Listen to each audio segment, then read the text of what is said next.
En materia de educación, el gobierno de Tabaré Vázquez procura dejar una huella en la historia. Ahora nos planteamos que todos los niños y jóvenes tienen que estudiar desde los 3 a los 17 años, que todos tienen que concurrir a la educación inicial y que todos tienen que terminar la enseñanza secundaria. Es un desafío de porte similar al que el país se planteó con la reforma valeriana para la educación primaria. Así hablaba la ministra de Educación y Cultura, María Julia Muñoz, este miércoles, durante el largo llamado a sala que encabezó la diputada nacionalista Graciela Bianchi en la Cámara de Representantes. ¿Qué dejó esa interpelación? ¿Cómo se observa la política que en materia educativa aplica el gobierno desde la oposición? Vamos a conversarlo en los próximos minutos. Diputada Bianchi, buen día, gracias por acompañarnos. Buen día, gracias a ustedes, me encanta estar acá. Está siempre la duda a propósito de cómo pronunciar su apellido. ¿Usted prefiere Bianchi o Bianchi? No es lo que yo prefiera, en realidad es Bianchi. Es Bianchi, punto. Para que sea Bianchi tendrían que ser 2 C. Pero bueno, ya todo el mundo me dice Bianchi y me acostumbré al oído. Pero todavía me resulta extraño. Mi apellido correctamente pronunciado es Bianchi. Permítame recordar brevemente algunos antecedentes suyos. Usted es abogada, escribana, docente de historia. Egresada del IPA, tengo el título. Fue secretaria del senador frente amplista José Germán Araujo. Sí. Fue directora del Liceo Bauzá y fue secretaria del CODICEN, de la ANEP. Sí. ¿Cómo se siente en el sector todos del Partido Nacional al que se incorporó en el periodo pasado y por el cual fue electa diputada? Muy bien. La verdad que después de muchos años de estar dentro del frente, también hay una cosa que pocas veces se recuerda y a veces a mí me interesa porque que se tenga claro que yo fui secretaria de bancada de Democracia Avanzada, del 90 al 93 en que decidí irme. Fue la primera vez que me fui de un ámbito frente amplista, no me fui del frente y tenía mi oficina junto con Jaime Pérez. ¿Por qué lo recuerdo? Porque Jaime Pérez es de las figuras de la izquierda que se han olvidado. Me siento muy bien. Se me respeta el pasado, se me respetan mis opiniones. Tengo un equipo en la 404, formamos un equipo en la 404 de gente que parece que nos conociéramos de toda la vida. De mucho compañerismo, y con Luis Lacalle Pou la verdad que tenemos una excelentísima relación, como debe ser entre un líder y una persona que forma parte de su grupo político. Él fija los lineamientos generales, discutidos, concertados, no es un líder que nos dé órdenes, sino que discute con nosotros, tiene un fuerte carácter, lo cual es necesario en los líderes, nos escucha y bueno, y en definitiva nuestra acción está signada por la libertad, que no quiere decir hacer lo que nosotros queremos, pero sí con mucha libertad. ¿Se siente blanca? Bueno, a veces los blancos se enojan conmigo porque yo digo que yo no soy blanca. En realidad el Partido Nacional ya es una coalición de partidos, ¿verdad? Tenemos que retrotraernos a la historia, no vamos a hacer historia acá, pero yo me siento muy nacionalista. Yo siempre fui saravista, todo el mundo lo sabe, pero porque digo, o los que me escuchan, me recibí en el IPA con una monografía de Aparicio Saravia y con la tutoría del profesor Pibel Devoto. Siempre admiré muchísimo la trayectoria del Partido Nacional. Leandro Gómez, bueno, ni que hablar Aparicio, Timoteo Aparicio Saravia. Siempre admiré mucho el gusto y la lucha y todo lo que hizo el Partido Nacional por el sufragio libre, que es una ventaja comparativa que tiene el Uruguay, que supo sortear las guerras civiles del siglo XIX y aparecer en el siglo XX con una democracia tan consolidada que se conformó, digamos, se proyectó en la Constitución de 1902, que entró en vigencia en 1919. Vengamos a los hechos de estos días, a la actividad política de estos días. Sí. ¿Con qué expectativas llegaba usted a esta interpelación? Yo llegaba con la expectativa de poner los puntos que para mí son fundamentales en la agenda parlamentaria y en la agenda de la sociedad, en el sentido de decir por qué la educación está trabada desde hace prácticamente 30 años en el Uruguay, que el Uruguay en el 2005 no encontró un campo minado en educación. Teníamos ventajas comparativas también, que obviamente la dictadura fueron un freno, obviamente para todo, no solamente para la educación. Decir cuáles son los problemas que para mí son más importantes en la educación a resolver, reconocer lo que se hizo bien desde el 2005 para acá, cosa que hice, y llamar la atención a la población sobre la incidencia directa que tiene en un mundo del conocimiento, de la tecnología, de la robótica, la cantidad de años de escolarización que tienen nuestros niños y nuestros jóvenes, de calidad además, porque no solamente tienen que ser formales, en el mercado laboral. O sea, las perspectivas de trabajo para los niños y jóvenes si no tienen una excelentísima formación académica. Ya iremos viendo varios de esos puntos, pero el Frente Amplio, el oficialismo, la criticó porque durante la intervención inicial, que fue de unas 3 horas, más o menos, sí, no le hizo preguntas a la ministra como se acostumbra, a ver, como está previsto en una interpelación casi que por definición. ¿Por qué eligió ese camino? Bueno, fue una estrategia elegida con asesores, pero compartida por mí, con asesores técnicos, porque yo soy una docente que hago política. Yo le hice una pregunta así. Le hice una gran pregunta al oficialismo. Cuando terminó mi intervención dije, bueno, este es el panorama que nadie puede discutir. No es cuestión de opiniones. Yo me manejé con cifras y con investigaciones científicas, nacionales e internacionales, públicas y privadas. Bueno, esta es la situación. ¿Qué medidas están dispuestos a tomar a partir de mañana?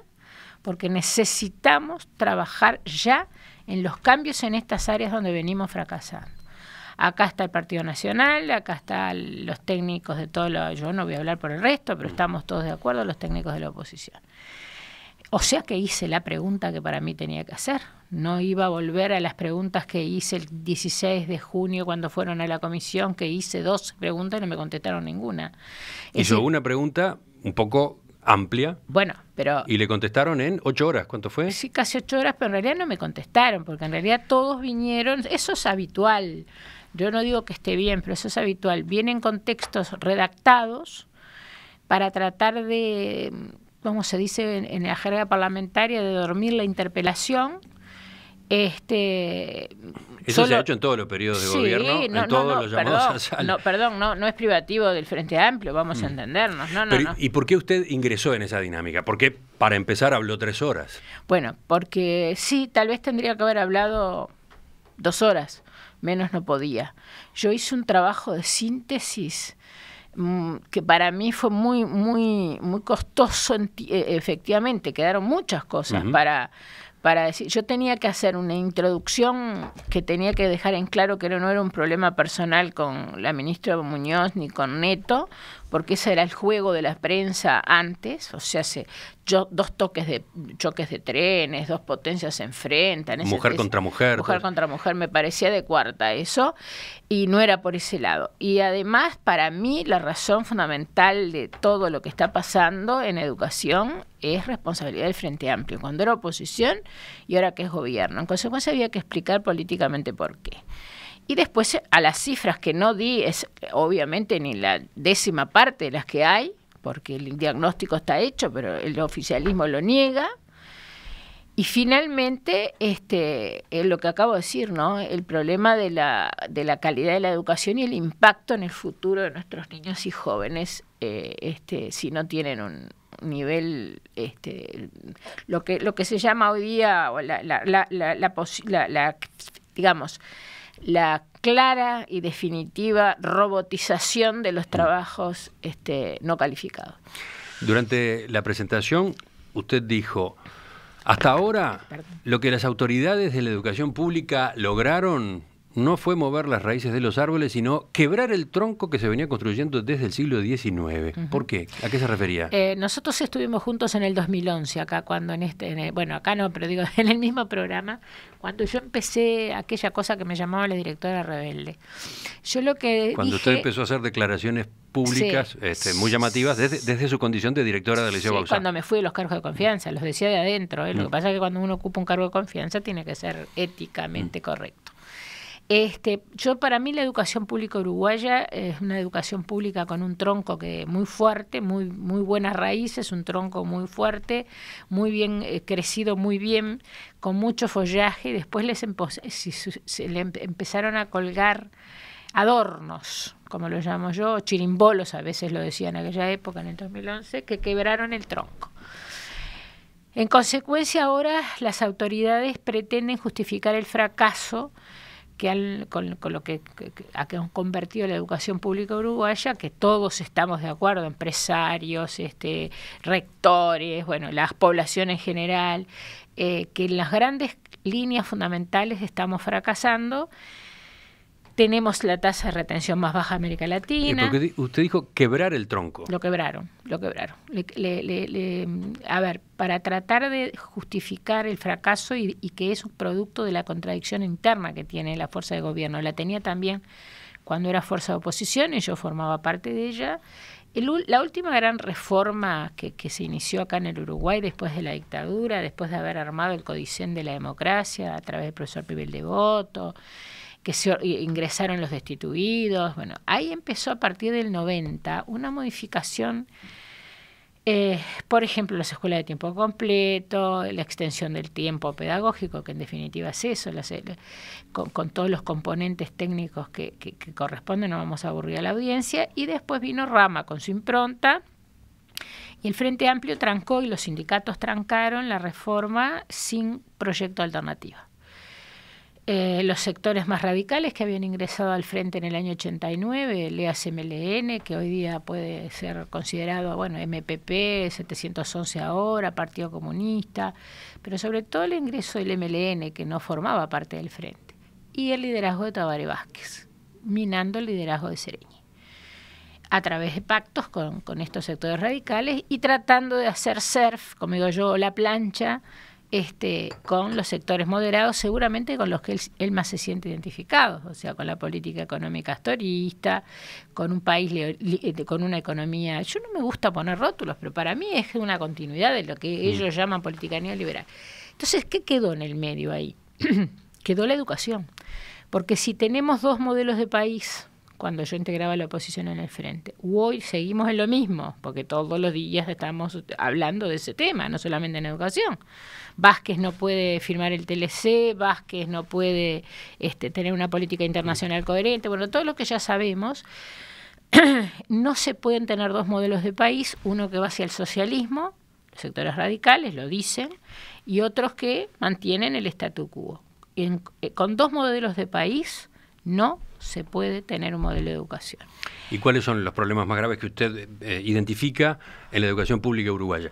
Se lo pregunto teniendo en cuenta que este es un tema del que se ha hablado ya mucho, ¿no? Sí, pasa que hay que empezar a ejecutar. Está hiperdiagnosticado. Totalmente. Pero en su visión en particular y a partir de su trayectoria propia, con el trabajo del equipo de asesores y de técnicos del sector todos, ¿dónde ubica los puntos más críticos?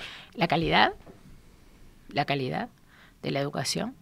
Cuando habla de educación, ¿habla de qué educación? ¿Primaria, secundaria, terciaria? Toda funciona mal. O sea, yo no digo que todo esté mal, porque después me dicen que yo soy catastrofista. No, para nada. Yo reconozco lo que funciona bien, pero es poco en relación a los miles de millones de dólares que le hemos inyectado a la educación. Vuelvo a la pregunta entonces. ¿Los la puntos? Calidad, el rendimiento, es decir, el valor académico de la educación. O sea, tenemos que formar gente con un altísimo nivel académico, ¿no? Con un altísimo nivel académico, y eso no es excluyente, eso es inclusivo. Y la otra cosa, el otro problema grave es la gestión, que les molesta, la utilización del término gestión, incluso lo descalifican. bueno, lo lamento, pero es una cosa muy importante para poder hacer funcionar a la academia, ¿no? Y en definitiva, ese combo que se armó hace que no retengamos a los chicos, no cambiamos el currículum, no reformamos la educación media superior desde hace más de 70 años, también se atacó la reformulación 2003 que iba a la integración de la educación tecnológica con la general, se bajó por una resolución de Codicen, sin analizar las razones, solamente porque estaba financiada por el Banco Interamericano. Entonces, o sacamos esta contradicción interna que tiene el Frente Amplio de la variable educativa o no vamos a avanzar. Yo escuchaba a la señora ministra, como la escuché en la interpelación, y estoy aburrida de escuchar a las autoridades de la educación diciendo que estamos en el desafío de incorporar a los chicos a la educación media. ¿Perdón? ¿El Uruguay empezó ese desafío? En la Constitución de 1966 ya la educación media era obligatoria. La ministra dijo en un determinado momento: creemos que solo manipulando malintencionadamente los datos se puede construir un relato que querría implantar la idea de que todo está mal y que está mucho peor que antes en nuestra educación. Ella y otras autoridades que hablaron reconocieron que hay problemas, pero destacaron, por otro lado, una serie de avances y de logros. Yo también. ¿Cómo vio esos datos en particular? Yo también. Yo destaqué fundamentalmente el desarrollo de la educación tecnológica superior, la descentralización, la llegada de nuevas carreras al interior, que se empezó a profundizar, no es nuevo en el país, porque además el espíritu fundacional no les impide ver que antes había cosas que se hacían bien, que yo también rescaté, para que la gente lo recordara. La gente no tiene por qué saberlo, las autoridades de la educación sí. Reconocí efectivamente la extensión a la educación inicial, la incorporación, terminar el proceso de nivel 4, que es fundamental, que todavía cuesta bastante la incorporación. Usted está mencionando puntos que la propia ministra también resaltó. Pero pasa que ella la oferta educativa se extendió a todo el país y sectores sociales, se logró la universalización de 4 y 5 años y ahora se avanza a los 3 años de edad. Secundaria pasó de 170.000 a 340.000 estudiantes. No, eso no es cierto. Esa es la manipulación. Yo no manipulo cifras porque por ejemplo, el Instituto Nacional de Evaluación, que se creó con la nueva ley, yo lo reconocí. Después en los discursos decían que yo no lo reconocía. Claro, si yo traigo los discursos hechos, no saben, porque una verdadera interpelación es tener claro que hay que contestar.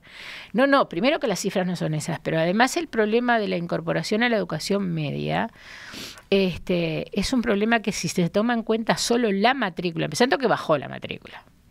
Yo no voy a aburrir a la gente con las cifras, pero cualquiera puede entrar a todas las páginas web, incluso del Instituto de Evaluación, que está trabajando muy bien. No, la matrícula bajó y tuvo una fuga a la educación privada. Lo mismo pasó con la educación primaria, se lo adjudican a la demografía. Además de la demografía, hubo una fuga grande a la educación privada, además coincidiendo con que la gente ganaba más.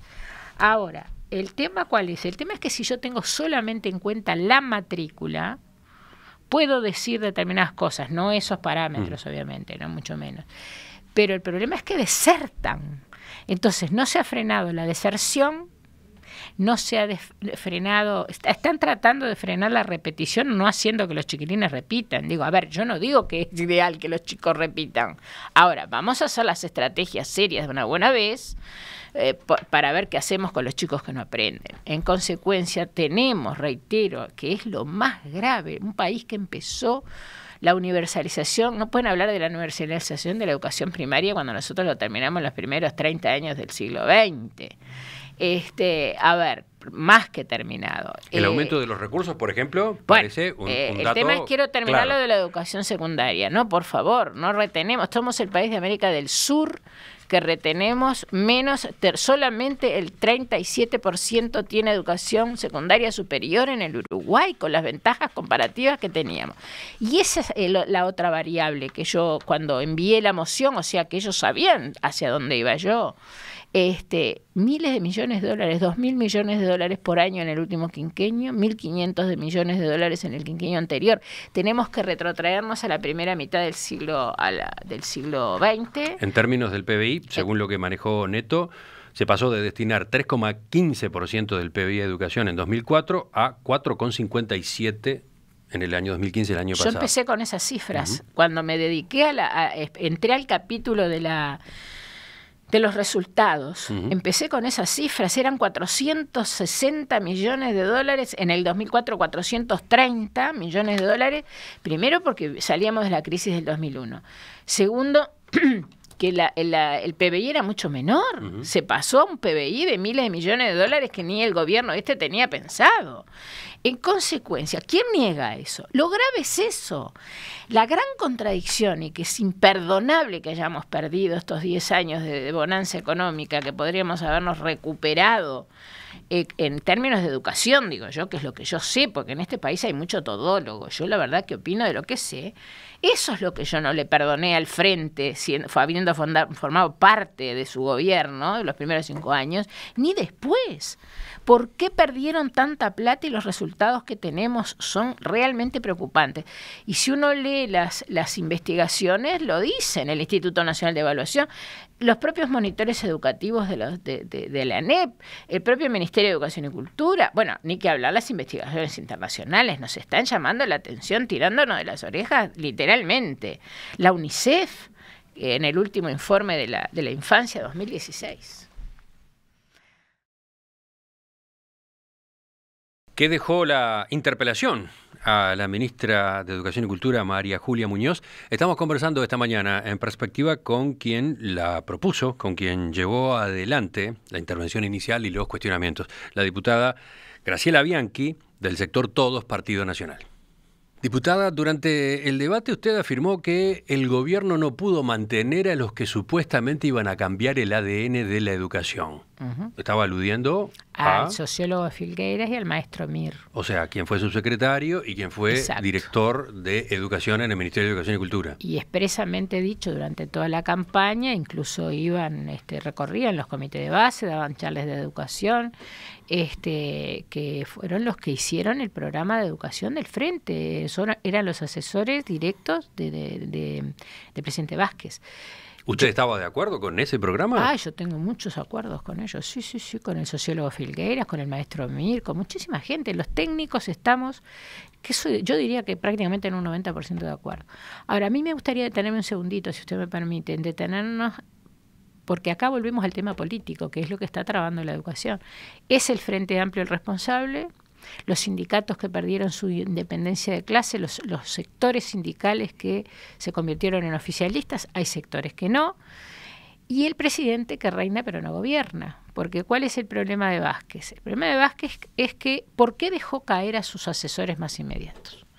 Porque si el presidente Vázquez tuviera una autoridad firme, un liderazgo firme dentro de la fuerza de gobierno, nunca podría haber dejado caer a sus dos asesores más directos, a los que estaban construyendo el cambio del ADN. Todo lo entendimos así, nunca entendimos bien qué era el cambio del ADN, pero no importa, estábamos esperando que nos lo explicaran, y conociendo a Filgueiras y conociendo al maestro Mir, sobre todo el sociólogo Filgueiras, que lo conocemos yo personalmente hace muchísimos años, a su papá, que fue un excelente intelectual, que lamentablemente lo perdimos muy joven en el 2005, ¿por qué los dejó caer? Cayeron, bueno, Mir lo destituyó, la ministra, bueno, pero la ministra lo que hace es cumplir las órdenes de Vázquez. Para eso están los ministros, además yo no digo nada, son los fusibles, lo que pasa es que acá parece que no salta ningún fusible. Y Filgueiras, el sociólogo Filgueiras, en una actitud que lo enaltece éticamente, renunció. Y nos dijo a todos, no va a haber cambios en educación. La gente lo lee en la prensa, ya no digamos que lo sigan las conferencias. Pero si se mantienen al mismo tiempo los responsables políticos, la ministra designada por Vázquez para encabezar la reforma del ADN y el presidente de la ANEP, Wilson Neto, también nombrado al comienzo del periodo, ¿por qué iba a caer ese proyecto? Y porque todos sabemos, porque se hizo público, yo no es de especulación, más allá de que él lo proclama, pero bueno, que Neto es el cargo, el presidente del CODICEN, para presidente del CODICEN, Neto tenía que seguir para Mujica, ¿verdad? El problema es que acá... ¿Cómo tenía que ir? Sí. Neto es el representante, el vocero, el aseguro, no sé cómo decirlo más claramente, para el mantenimiento del para el mantenimiento del statu quo, para el MPP y todas las fuerzas radicales. El mantenimiento del statu quo es seguir haciendo la plancha, como estamos haciendo ahora. Pero seguir haciendo la plancha puede ser un peligro en la medida que Vázquez asumió una serie de compromisos cuando fue candidato a presidente en materia de educación. Estamos totalmente de acuerdo. A ver, ¿por qué se incumplió en educación? Nos comprometemos a la construcción de un sistema integrado para la educación básica de 3 a 14 años.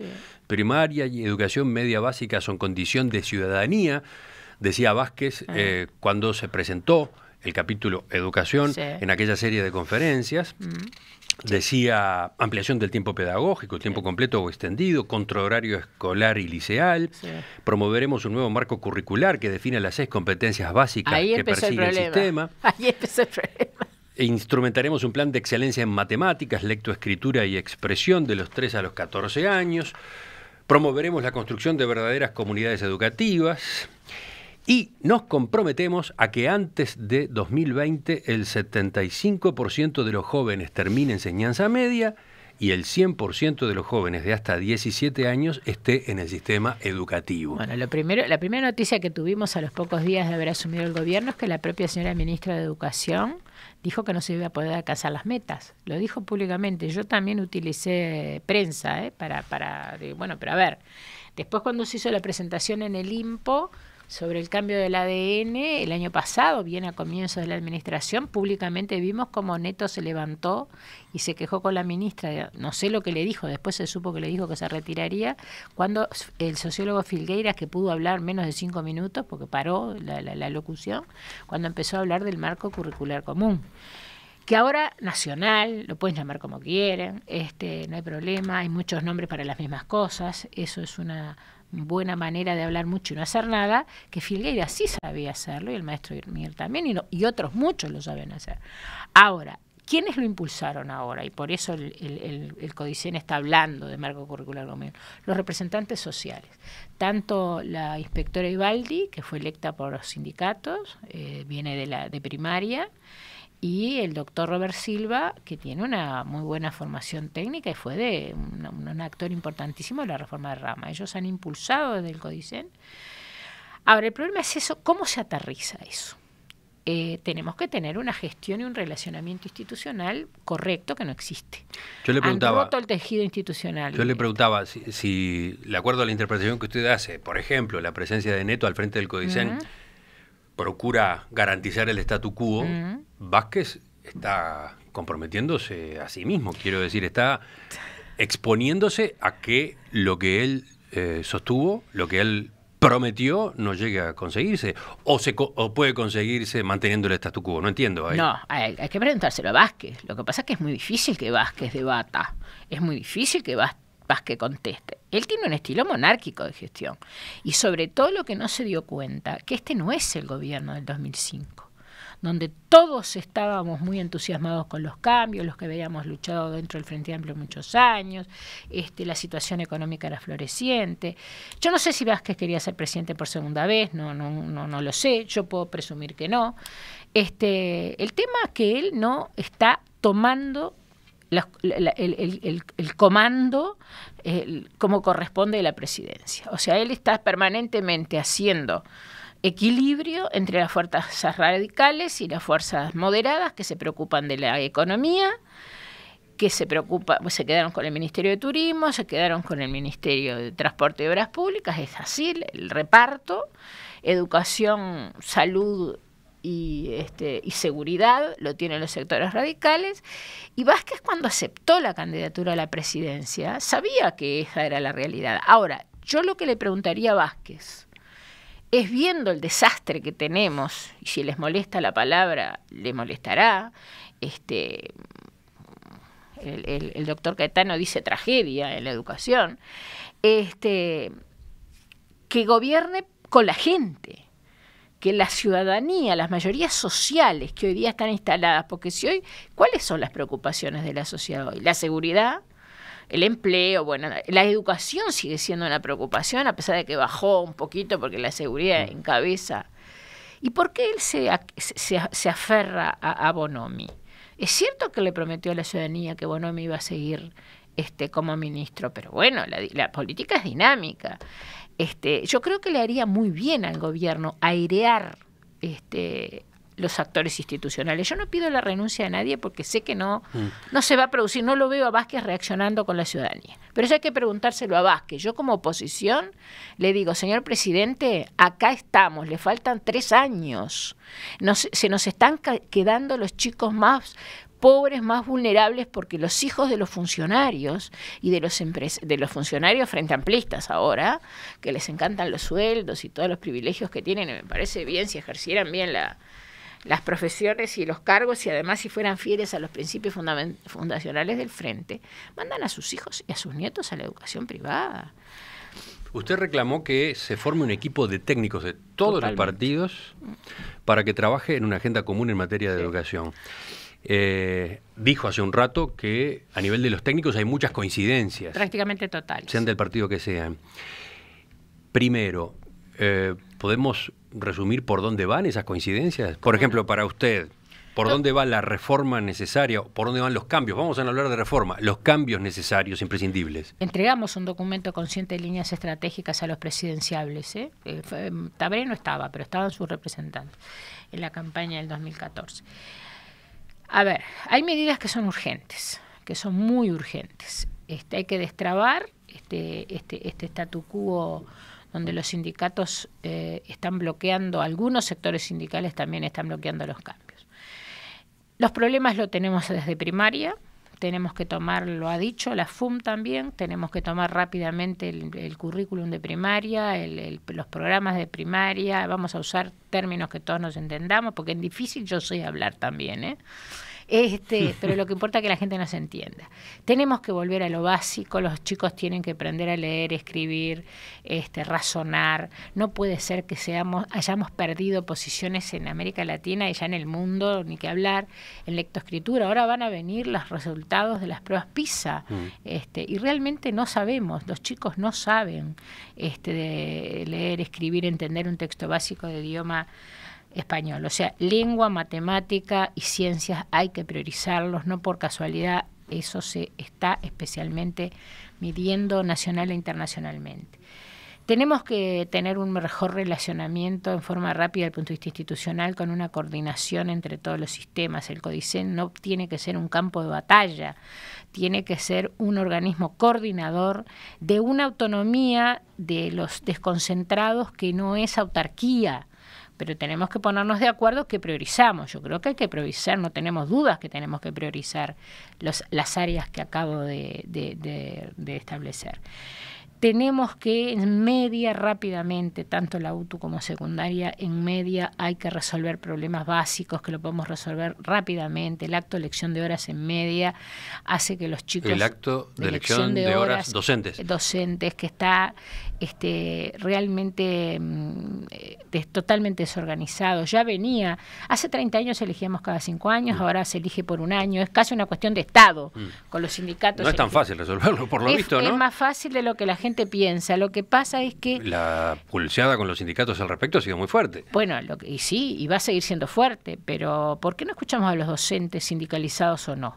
Hay los docentes que existen, por favor, los maestros, los profesores, están desesperados por elegir, pero por más de 1 año, pero les tenemos que dar estabilidad laboral.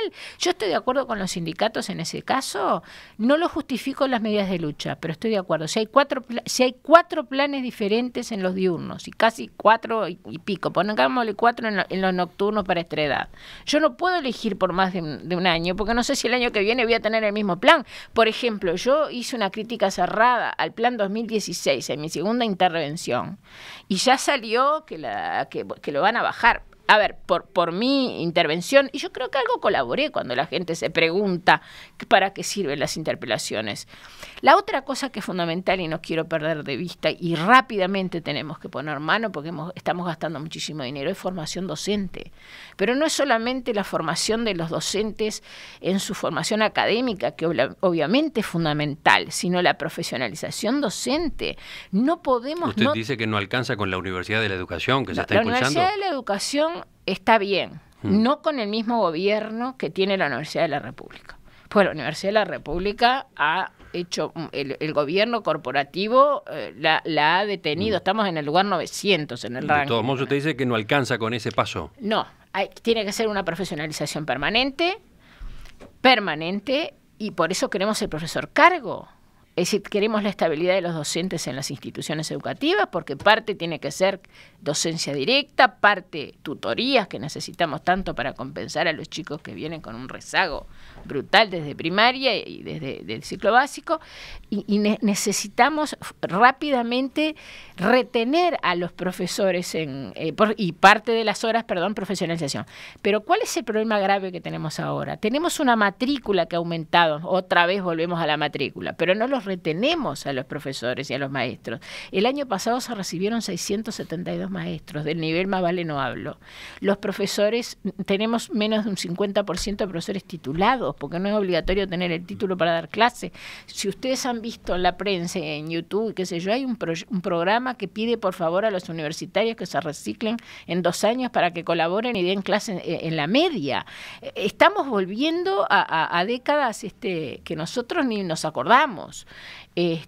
A ver, esos son los lineamientos fundamentales. Y de mediano y largo plazo ponerse a trabajar en una reforma educativa de una buena vez. No hay reforma educativa ni cambio de ADN. ¿Y es realista? ¿Puede darse claro un intercambio, sí. una mesa de diálogo con técnicos de todos los partidos? Pero, Emiliano, necesitamos que se destrabe políticamente, que el Frente Amplio yo estoy de acuerdo con usted. De usar la educación sería muy conveniente, sería como muy un campo bueno. De batalla. Pero hay algún puente tendido que pueda facilitar las cosas en esa dirección. La oposición ha tendido pocos puentes, la oposición ha tendido muchos puentes. Nos hemos olvidado de todos los agravios, de todos los ataques, de todas las descalificaciones. No nos importa, hemos tendido puentes, seguimos, le estamos diciendo al presidente, le quedan más de 3 años, presidente, cuente con nosotros.